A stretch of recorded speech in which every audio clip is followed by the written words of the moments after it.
Ce texte sur les rois mages est extrait d'une revue Bonne Soirée des années 60.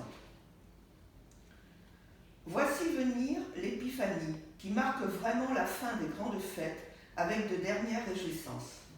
Les sapins sont déjà morts, les jouets ont trouvé place près d'un petit lit ou d'un pupitre. Il ne nous reste plus qu'à tirer les rois. J'aime cette fête des rois. Avec nos couronnes de carton doré, avec cette fève dans laquelle on manque toujours de croquer, avec cette galette si légère et si savoureuse pourtant, nous pouvons encore faire semblant de vivre en pleine légende.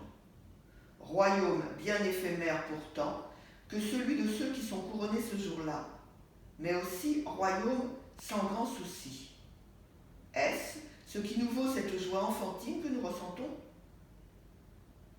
Pourtant, je sais des petits et des grands qui se sentent lésés si le hasard ou ceux qui la couronnaient ne les font pas s'asseoir sur le trône imaginaire de la fête.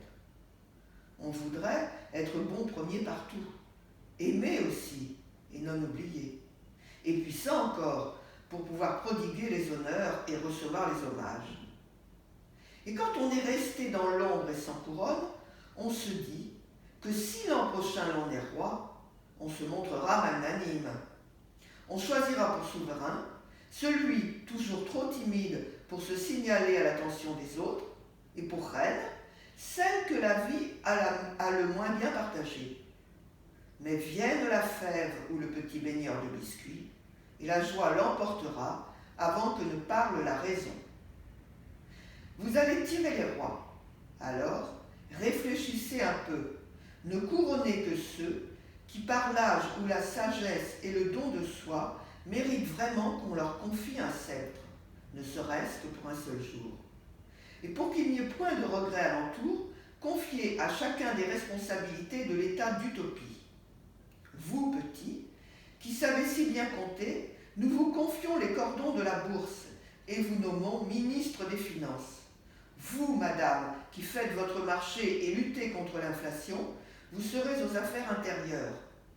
Toi, mon enfant, qui raconte toujours de si belles histoires, vraies ou fausses qu'importe, en ce jour de fantaisie, je te nommerai ministre de la jeunesse et des loisirs. Et vous, jeune damoiselle au cœur sensible et aux bras toujours prêts pour de tendres effusions, je vous fais secrétaire au transport.